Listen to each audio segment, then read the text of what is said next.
Hey folks, a lot of people have wondered why it is I'm so opposed to economic libertarianism. They've said, Caleb, libertarianism, it's a political theory. They just want more freedom. They want the government to be less involved in our lives.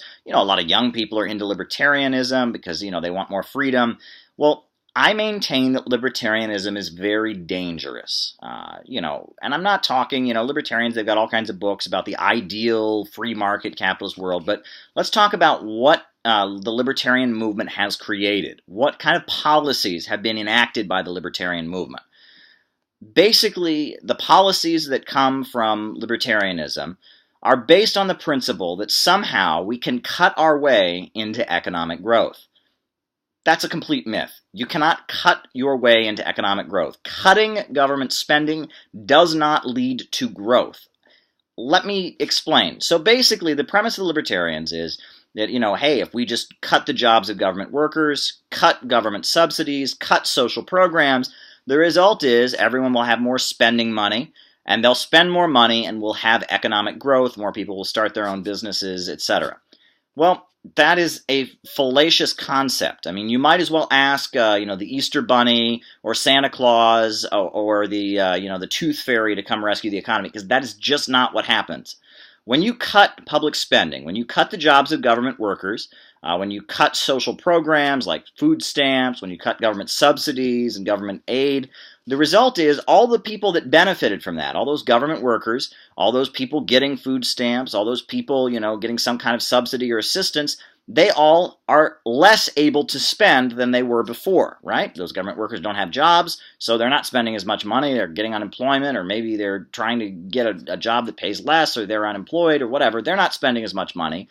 With food stamps, you're not selling as many agricultural products. They're not spending that. You go down the line. So you cut government spending. All these people are spending less. And then they say, well, everyone's taxes, in theory, are going to go down as a result of these cuts, and so people are going to spend more. No, not exactly. Here's the problem with that, is that people like you and me, yes, if we have bigger incomes, we spend more. However, those with billions and billions of dollars, the elite, the folks who pay very, very high tax rates, except they don't pay very, very high tax rates now. They've all found ways to weasel out of it. But the ones who are supposed to pay very, very high tax rates, they spend money in order to live, but mostly they have so much money that they tend to invest their money only when they can see a return on their investment. Those with billions and billions of dollars, millionaires, billionaires, they tend to invest when they can get a return on their investment, when they can make more money. However, when you take all the spending power out of the economy, when you cut all this public spending, all these people are not spending money, so the economy goes down. So those with billions and billions of dollars, they don't invest it because they are not going to see a return on their investment. So at the end of the day, things get worse. And we've seen these policies play out, and libertarians, they live in this kind of alternate universe. A lot of libertarians will talk about the Chilean economic miracle. That's a very common belief among libertarians, that, oh my God, Milton Friedman and his policies were enacted in Chile in the 1970s, and it created an economic miracle. Well, let's back up and talk about what happened in Chile in the 1970s. 1973, Chile had a socialist president, Salvador Allende. He had been elected. He had a plurality, not a majority. He was enacting some, socialistic policies, trying to move Chile toward a socialist economy and to be more friendly toward, the Soviet Union and socialist countries around the world. He was toppled in a military coup. So Augusto Pinochet came in. He became the military dictator, slaughtered 20,000 people, just a lot of atrocities. But that's not economic policy. That's just human rights. Go down the line. But anyhow, Chile, you started seeing the policies of Milton Friedman enacted. You saw a card-carrying libertarian, a guy that libertarians love, the guy who came up with monetarism, Milton Friedman. You saw his policies being enacted. The Chicago School, the Chicago boys were there. And the result was an economic disaster. We're talking between 20 and 30% unemployment. We're talking a crisis of malnutrition. There were journals, the United Nations, the World Health Organization were on the ground, and people were literally starving to death. There were children whose brains did not develop properly because they did not have food in their childhoods. It was an economic disaster. The industrial jobs had been kind of the center and the linchpin of the Chilean economy that had developed up to that point were just completely eliminated. You just saw the destruction of the Chilean middle class. It was an economic disaster. And then this economic miracle that libertarians will always cite, it happened later. It happened in 1982, almost a decade later, when the Chilean government had such an economic crisis on its hands and was facing so much internal opposition that they started nationalizing things again. They started restarting government subsidies, and then in the 80s, after a decade of disastrous economic policies as a result of libertarianism, they started moving in the other direction, and things got better. And overall, Chile never really recovered from the disaster of what happened when Milton Friedman and libertarian policies were enacted there. Now, later, you want to go into the 1990s. In the Soviet Union collapsed. You had the Communist Party forced out of power. You had a pro-U.S. President, Boris Yeltsin, and he brought in another libertarian, Jeffrey Sachs, the economist Jeffrey Sachs, and they did the same thing. They kept continuing this belief that somehow we can cut our way to economic growth. And Russia in the 1990s was an absolute disaster. The country was being looted. Thousands and thousands of factories closed their doors.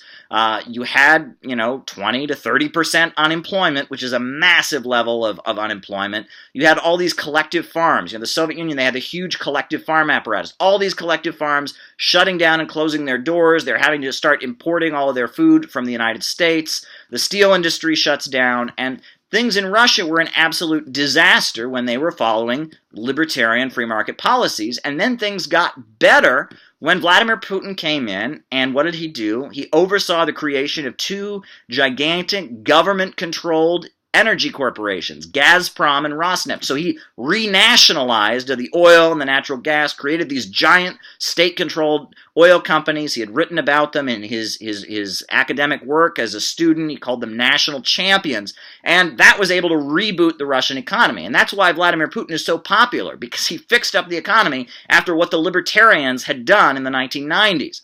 You can go to Latin America during that time period. I first visited the country of Ecuador when I was 12 years old in 1999.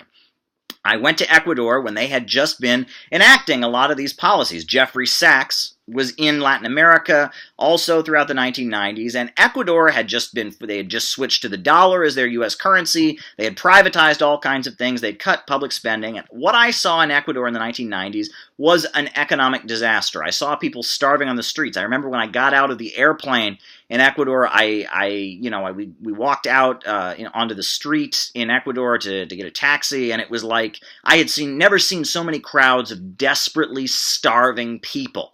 Well, I went back to Ecuador in 2013 after they'd elected a socialist president, Rafael Correa, who had nationalized their energy industries and was building infrastructure and was cooperating with China. It was a completely different country. He had fixed it up. They had drastically fixed up the economy.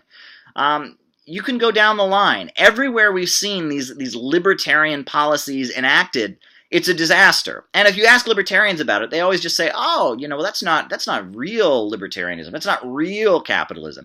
Libertarians have this illusion that they're somehow the underdogs, that their ideas, no one's ever really taken them seriously. They're revolutionaries. No, their ideas are probably the most influential in U.S. politics. For decades, the head of the Federal Reserve Bank in the United States was Alan Greenspan.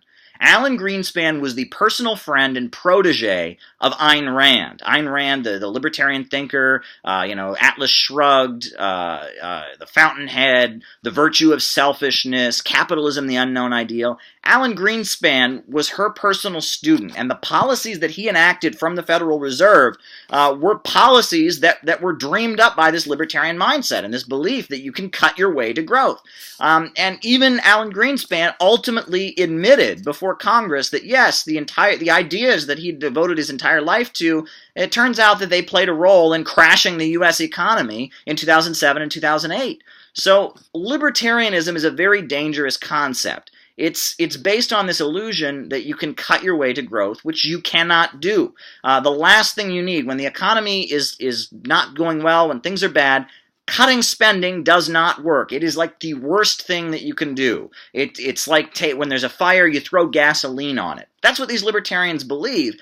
But they don't really believe it, and this is the important thing. They don't really believe it because they think it's economically better. Milton Friedman, Alan Greenspan, Ayn Rand, these kind of people, they're not stupid, okay? They know what the result of their policies is. They can see what happened in Russia in the 1990s. They can see what happened in Chile until the 1980s. What they really believe you can find in the writings of Ayn Rand, which is that they believe that selfishness and self-interest is the highest form of good, and that if you help anyone else, or you care for anyone else, or you have compassion, or you have government policies designed to benefit the overall community, that's immoral, and that they basically believe that human beings should not care for each other, they should not cooperate, they should not work together in groups for trying to achieve a common good. They believe in naked free market self-interest, and it's really scary. And if you read Ayn Rand's writings, her novel The Fountainhead, has a hero in it, Howard Rourke, who's a rapist. He breaks into the apartment of a woman and rapes her, and he's the hero. These are twisted, demented people. These are people that admire cruelty, they admire indifference to other people's human suffering, and they want to enact policies that kind of fit with this kind of, you could call it a mental illness, with psychopathy. And they believe that if the government just steps out of everything, that the poor people will all die and suffer, and that's okay because they're inferior, and that the rich, are just, the reason that they're rich is because they're better than everybody else, they're inherently better than everyone else, and they'll rule forever. I mean, these are demented concepts. You could really call them satanic concepts. That's what the people behind the libertarian movement believe, and the libertarian movement was set up by, the Rockefellers, the Ford Foundation, some of the most wealthy people were pushing these policies. So libertarians are not revolutionaries, and they believe in some really, really dangerous concepts, and, millions of people have died as a result of libertarian economic theories. They've died in Latin America, they've died in Russia in the 1990s, they've died all throughout the world, and Russia and China became superpowers because they had state-run economies. The reason that Russia and China have gone in the 20th century from being some of the poorest countries in the world to being what they are today, which is world industrial, economic, and military superpowers, is because they had state control of the economy. They had economies that functioned according to central planning and not profits. And that's what's being ignored. So this libertarian stuff is very, very dangerous, and it scares me to see so many young people drawn into this myth. There's nothing revolutionary about it. These are the people that have wrecked the U.S. economy, wrecked economies all over the world, and really don't care about other people, and really don't believe in compassion, and really have killed the humanity within themselves. I mean, these people have the ideology of axe murderers. Ayn Rand actually admired an axe murderer, William Hickman, when she first moved to the United States. These are demented, dangerous people who really don't care about making the world a better place.